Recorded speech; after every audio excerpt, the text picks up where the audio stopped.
자, 2차 방정식의 실근의 조건 안에는 두 가지의 세부 내용이 있는데, 첫 번째는 2차 방정식. 첫 번째가, 자, 2차 방정식. 두 근의 부호에 대한 이야기가 있습니다. 부호. 첫 번째가 이제 두 근의 부호에 대한 이야기. 두 번째는 그 두 근의 위치에 대한 이야기가 있습니다. 부호와 위치는 비슷하면서 약간의 차이점을 가지고 있는데, 자, 시간에 이제 부호를 먼저 얘기할 거예요. 부호. 자, 첫 번째. 자, 부호를 갖는다라고 하는 건 말하지 않아도 실근과 허근 중에 실근에 대한 이야기입니다. 허근은 부호가 없어요. 해소관계도 없었지, 복소수는. 자, 그래서 근의 부호를 이야기한다 안에는 자연히 실근의 이야기라고 하는 게 포함된 내용인 거예요. 자, 그래서 실근의 조건인 거예요. 자, 그럼 우리가 부등식을 한참 배웠는데 다시 어디로 돌아갔어? 방정식으로 돌아갔단 말이야. 그래서 우리가 부등식 처음 할 때, 2차 부등식 처음 할 때 2차 방정식과 2차 함수와 2차 부등식이 서로 간에 풀이를 막 공유해야 된다 그랬지, 그치? 자, 그래서 이제 2차 방정식인데 부등식으로 풀어야 되는 경우를 우리가 연습을 하는 거야. 자, 그럼 첫 번째는 머릿속에 이것부터 생각하세요. 실근이다라고 하는 건, 두 근입니다라고 하는 건 중복된 두 근인 중근도 말을 하고 있고요. 서로 다른 두 근을 말을 하고 있는 이중적인 의미예요. 방정식이 두 근을 가져. 판별식이 0보다 크다? 아닌 거야. 크거나 같은 거야. 그러니까 실근을 가져야랑 같은 뜻인 거야. 그래서 판별식이 0보다 크다의 의미는 반드시 그냥 두 근이 아니고 서로 다른 두 근이란 말이 붙어야 판별식이 양수인 거야. 그냥 두 근입니다 라고 하는 건 실근과 같은 의미입니다. 중복된 근이어서 두 개를 하나로 표현하는 거예요. 방정식의 의미가. 차이점 알겠습니까? 그래서 우리가 방정식이다와 2차 방정식이다, 부등식이다와 2차 부등식이다라는 멘트가 중요하다 그랬잖아. 구별하는 게. 그것처럼 실근에 대한 이야기를 할 때 서로 다른 두 근에 대한 이야기냐, 그냥 두 근에 대한 이야기냐가 차이점이 이렇게 있어요에서 출발하는 거야. 이 말 오케이? 자, 그러면 판별식이 0보다 크거나 같거냐의 차이가 있습니다를 기억하시고요. 자, 그러면 두 근의 부호에 대한 이야기를 먼저 해봅시다. 자, 그러면 부호기 때문에 두 근이 가질 수 있는 부호는 0이야? 0 포함하는 거야? 안 포함하는 거야? 당연히 0은 부호가 없어요. 0이 아닌 이야기를 하는 거야. 그럼 0이 아닌 이야기를 할 거기 때문에 두 근을 편의상 알파하고 베타라고 했을 때 가질 수 있는 부호의 조합은 둘 다 양수. 큰 게 양수, 작은 거 음수. 둘 다 음수. 이렇게 세 가지밖에 없어요. 근의 부호를 이야기해요. 이 말 오케이? 자, 그러면 두 근의 부호를 가지고 상상을 해봅시다. 자, 둘 다 양수래. 둘 다 양수래. 그럼 명확한 게 뭐냐? 우리가 이용할 수 있는 명확한 건 두 근의 합, 두 근의 곱의 부호예요. 응? 두 근이 모두 양수면 더한 거 뭐겠어? 양수. 곱한 거? 양수겠지. 그지? 두 근이 모두 음수면 더한 거? 음수고. 곱한 거? 양수. 예외가 없다 그래. 예외가. 그러니까 이걸 모두 만족해야 돼. 그러면 두 근이 부호가 다르면 어떤 일이 벌어져? 두 근이 부호가 다르면 두 근의 합은요? 부호가 정해집니까? 아니지. 양수일 수도 있고 음수일 수도 있고. 누가 더 절대값이 크냐에 따라서. 그러니까 얘는 몰라. 확정이 없어. 그러면 두 근의 곱은 음수가 확정이죠. 요게 기본적인 두 근의 부호의 상황인 거야. 그러면 여기에 뭐가 더 붙는 거냐? 두 근을 가지려면 일단 뭐여야 되냐? 판별식이 0보다 어때야 돼? 그거랑 같아야 된다. 이런. 실근을 가져야 된다. 실근을 갖고요. 그 두 근의 합이 양수고 두 근의 곱이 양수라면 걔네들은 다 양수예요. 응? 실근을 갖고요. 걔네들의 근의 곱이 음수라면 두 근은 부호가 반대예요. 실근을 가져야 돼. 실근을 가져야 부호를 이야기할 거고, 거기에 두 근의 합이 음수고 두 근의 곱이 양수라면 두 근은 부호가 음수일 거예요. 이렇게 이해가 됩니까? 이해되겠어? 자, 그래서 두 근의 부호를 풀 때 우리는 몇 가지의 상황을 확인하겠다? 세 가지. 지금 세 가지. 뭐뭐뭐 확인했습니까? 첫 번째, 판별식. 판별식이 0 이상일 거냐, 0보다 클 거냐. 두 번째, 두근의 합의 부호. 세 번째, 두근의 곱의 부호. 확실한 정보 세 가지를 가지고 두근의 부호를 접근하겠다. 자, 그게 이제 우리가 할 일이. 세 가지. 자, 여러분들이 조심해야 될 첫 번째는 두근이 서로 다른 두근이냐, 아니냐. 그 멘트를 기억하는 게 굉장히 중요해. 그 차이점을. 자, 2차 방정식이 다음의 조건을 만족할 때 실수 K값의 범위를 구하세요. 두근이 모두 양수래요. 자, 서로 다른 두근이라는 말이 없어요. 이 말이 없어. 그러니까 어떻게 해야 돼? 첫 번째, 판별식은 0보다 크거나 같다. 두 번째는 두근의 합은 양수. 세 번째, 두근의 곱은 양수의 연립부등식을 풀 거다. 자, 여기서 두근의 합과 곱이 뭔지 이거 안 했지? 2차 방정식에서 두근의 합과 곱. 자, 2차 방정식이 있으면 여기서의 두근의 합이 누구냐? 두근의 합 뭐야? 마이너스 A분의 두근의 곱이 A분의 C야. 두근의 합, 두근의 곱이야. 두근의 합과 두근의 곱이 이거야. 자, 그래서 그 나와 있는 걸 가지고 그대로 여기다 쓸 겁니다. 자, 그러면 판별식. 약수 판별식. B-제곱. 마이너스 AC가 0 이상. 자, 풀어.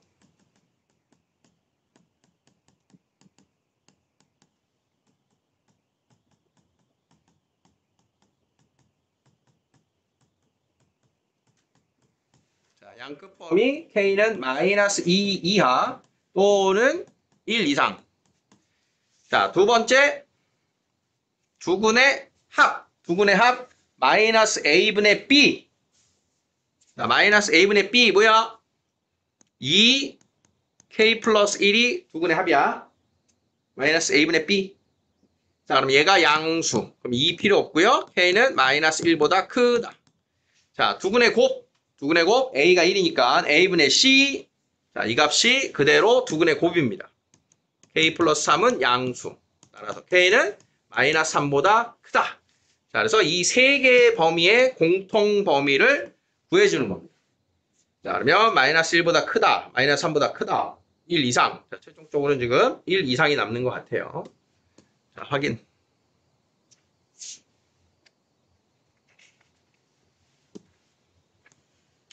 자, 마이너스 2 이하 또는 1 이상.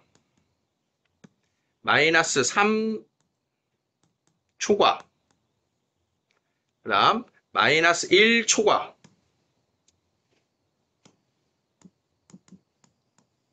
자, 세 개가 모두 포함되는 범위는 K는 1 이상이 최종적인 1번의 조건이 되는 겁니다. 자, 판별식 두근의 합, 두근의 곱. 판별식 두근의 합, 두근의 곱. 우리가 써야 되는, 확인해야 되는 부호는 요 세 가지다. 이거 묶어서 지우기도 있나?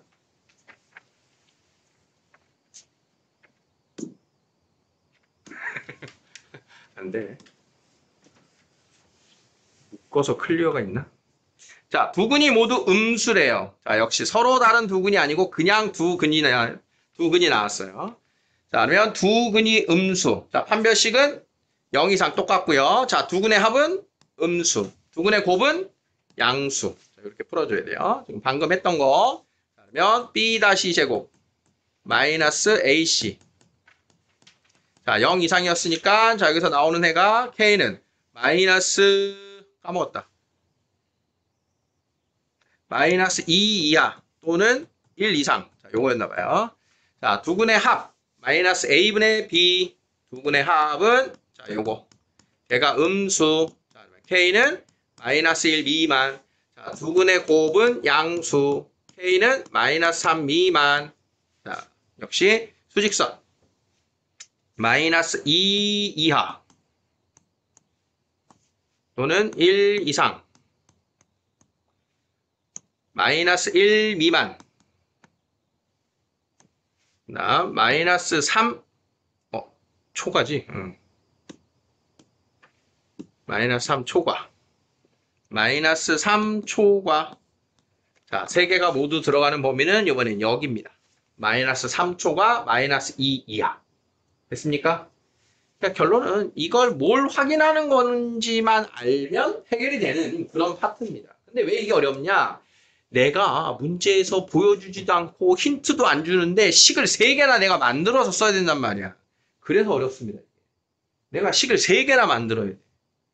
공식도 아니야. 근해 공식처럼 딱 대입도 아니야. 어쩔 때는 양 이상이고 어쩔 때는 양수고 어쩔 때는 0보다 크고 어쩔 때는 0보다 작고 이런 것들을 내가 판단해서 부등식 3개를 만들어내야 되기 때문에 그래서 얘가 가지고 있는 난이도가 자체적으로 난이도가 높은 거예요.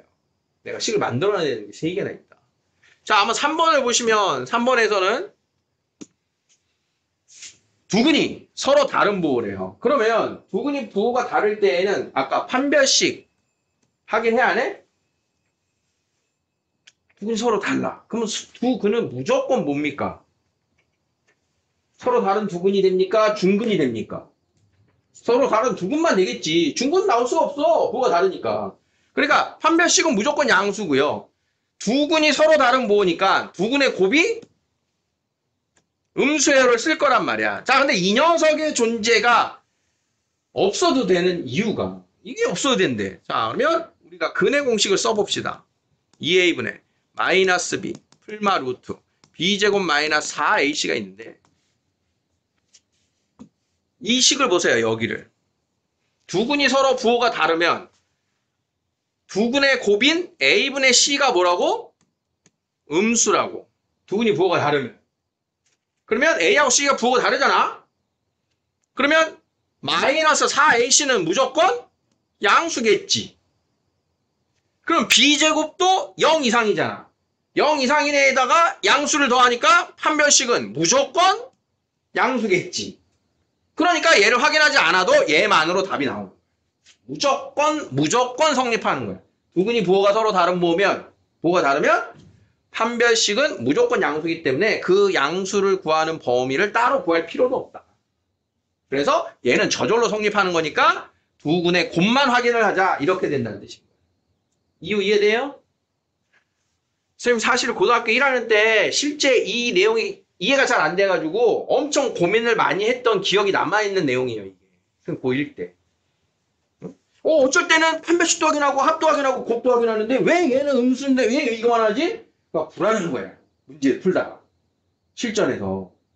그래서 판별식도 그냥 같이 썼어요. 답이 달라질까요? 안 달라질까요? 안 달라져요. 그러니까 헷갈리면 판별식 써도 돼요. 서로 다른 누구니까 판별식 양수겠지? 당연히 내가 구하는 범위, 공통 범위 안에 당연히 들어가는 거기 때문에 불안해서 썼는데 답은 틀리지 않는 건데 쓸데없는 작업을 한 거지. 이해됩니까? 그러니까 여러분이 헷갈릴 수 있기 때문에 선생님도 경험담을 일단 얘기를 한 거예요. 헷갈리는. 내가 식을 만들어야 되는데 판별식 해도 되나? 안 해도 되나? 내가 판별식을 안 써도 되는구나에 대한 확신을 가지셔야 되는 거예요. 연습하다가. 자, 그래서 두근의 곱을 보자. 그러면 두근의 곱은 k 플러스 3이니까 걔가 음수예요. k는 마이너스 3보다 작다가 최종적인 3번의 조건인 겁니다. 자, 두근이 서로 다른 부호일 때는 곱의 부호만 확인하면 되기 때문에 굉장히 쉬워지는 거예요. 그래서 얘를 좀 많이 변형해요. 그럼 이렇게 얘기해볼게. 자, 두근이 서로 다른 부호인데 두근이 절대값이 같아. 뭔 소리야? 근이 부호가 다른데 두근의 절대값이 같대. 두근의 합이 뭐가 되는 거야? 두근의 합이 0인 거지. 두근의 합이 0. 그런 힌트를 주는 거야. 그래서 두근의 합을 관여시키는 거야. 얘는 곱만 이야기하니까. 자, 두근이 부호가 다른데 양의 근의 절대값이 음의 근보다 커. 뭐 얘기하는 거야? 양의 근의 절대값이 음의 근의 절대값보다 커. 두근의 합은 양수예요. 이런 말을 더 붙이는 거야. 그러니까 두근의 부호가 서로 다를 때는 두근의 합을 관여시키기 위해서 그것들의 합이나 절대값 이야기를 한다. 다음에 2차 방정식이 서로 다른 두근이 모두 음수일 때 뭐라고 나왔어요? 서로 다른이란 말이 나왔지, 그치? 자, 그러면 내가 확인해야 되는 거 3가지. 첫 번째, 서로 다른이니까 판별식은 0보다 어떻다? 크다. 이번에는 크다야. 동호가 없어. 두 번째, 모두 음수니까 두근의 합은 0보다 어떻다? 작다. 세 번째, 두근의 곱은 0보다 크다. 이것을 만족하는 애를 찾아라. 이렇게 돼. 자, 그러면 판별식 B 다시 제곱 마이너스 AC. 자, 요거 풀어주시면 되고요. 자, 두 근의 합은요. 얘분의 얘예요. 마이너스 A분의 B. 자, 되게 복잡해 보이는데요. 사실은 M제곱 더하기 1은 뭘까요? 무조건 양수죠. 제곱에다 1을 더하니까. 그래서 무조건 양수니까 부등호의 방향에 영향이 없어서 우리는 M 빼기 2가 음수입니다만 풀면 돼요. 여기서. 이렇게. 자, 두 근의 곱도요. 두 근의 곱이 어떻게 생겼어요? A분의 C라고 생겼어요. 자, 얘가 양수인 거 확인하래요. 자, 확인할 거 있어요? 저절로 양수인 거예요, 지금. 분모 양수, 분자 양수니까 여기서는 확인할 게 없다. 그래서 요 둘의 공통 범위를 찾아주면 n값의 범위가 나온다. 이런 뜻입니다. x에 대한 2차 방정식이 한 개의 양수인근과 한 개의 음수인근을 가져요. 뭔 뜻이야? 두 근의 부호가 달라요. 두 근의 부호가 달라요. 두 근의 부호가 다르면 뭐 확인해? 두 근의 곱이 음수. 자, 두 근의 곱은 A분의 C. 걔가 음수. 사입범위 x는 1초가 3 미만인 정수. a는 2. 보입니까? 두 근의 곱이 음수일 때는 곱의 부호만 판단하면 된다. 자, 2차 방정식의 두 근의 부호가 서로 다르고 또한 두 근의 절대값이 같다. 두 근의 절대값이 같다. 뭐라고? 두 근의 절대값이 같다. 두 근의 합이 0이다. 두 근의 합이 0이다. 그 다음 두 근의 부호는 반대다. 그러면 두 근의 합은 마이너스 a분의 b. 자, 그래서 a제곱 마이너스 a 마이너스 12. 자, 정확하게는 자, 요게 두 근의 합입니다. 이제 양변에 마이너스 1 곱해주고 자, 이렇게 해서 a는 두 개의 값을 갖게 되는데 그 중에 두 근의 곱 a분의 c. 자, 두 근의 곱이 0보다 작은 자, 여기에서 a의 범위가 1초가 5 미만인 것 중에 답이 있다. 둘을 동시에 만족하는 애는 4죠. 이렇게 4를 뽑아줘라 이런 뜻이고요. 자, 요거 배운 지 오래되신 분, 아직 익숙하지 않으신 분, 자, 요 2차 방정식에서의 두 근의 합은 마이너스 a분의 b, 두 근의 곱은 a분의 c가 되는 걸 가지고 푸시면 됩니다. 자, 이게 두 근의 부호에 대한 이야기예요. 두 근의 부호. 자, 두 근의 부호. 서로 다른이란 말이 있냐? 그냥 두 근이냐? 판별식이 0보다 크냐? 크거나 같냐? 두 근의 합, 두 근의 곱. 이렇게 본다는 얘기예요.